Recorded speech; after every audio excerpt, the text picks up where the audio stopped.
All right, so now I'm going to show you how to speed ramp. So how do you get a video file to go from being slow to then fast or fast to then slow? And so the way that we're going to do this is we're going to look over at our media files here.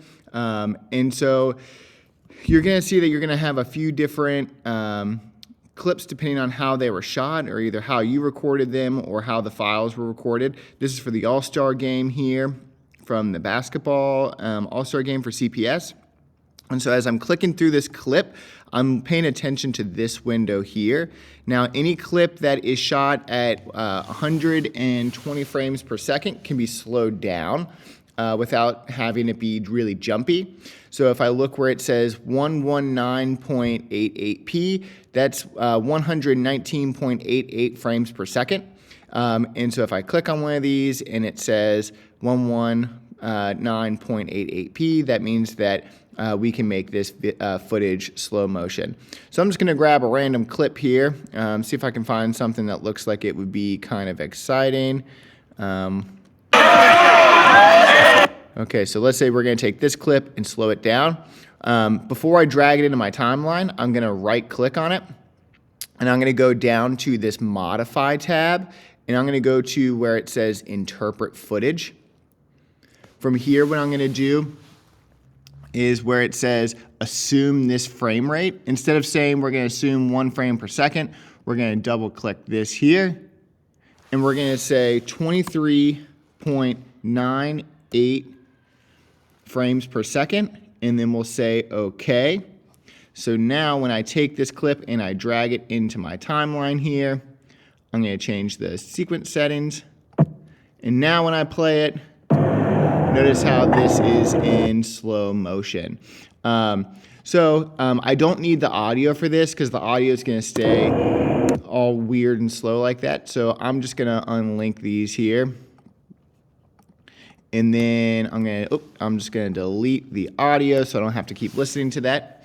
So now if I want to speed this up, what I could do is find the part that seems like the part that I want to be slow. So I want it to go slow here.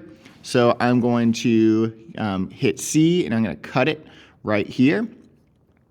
And what I'm going to do is I'm now going to hit V, and I'm going to click on my clip that I want to be normal speed, which is right here.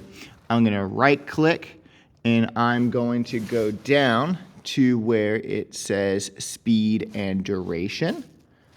And then from there, what I'm going to do is I'm going to make the speed from 100, and I'm going to take it to 400, and let's see what that looks like. And so it shortened the clip because we sped it up. So we'll drag this clip back over here, and then we'll see what this is looking like here.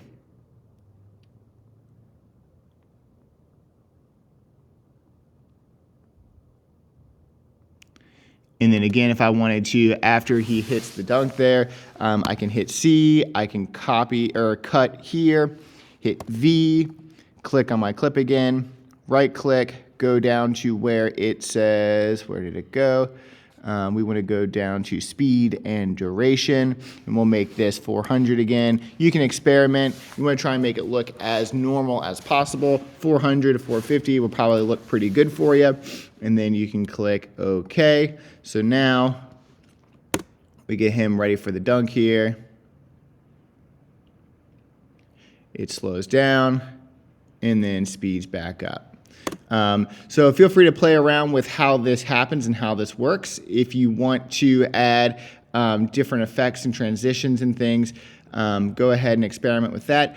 You will want to try and before you add the clip to the timeline, you'll want to interpret the footage, so then that way it starts off in slow-mo.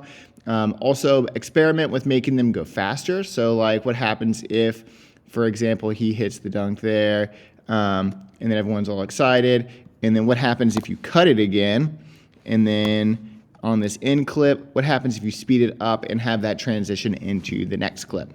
So what happens if you do speed duration, and then you take it to 800, say OK there, and then how does that look when it transitions into the next clip?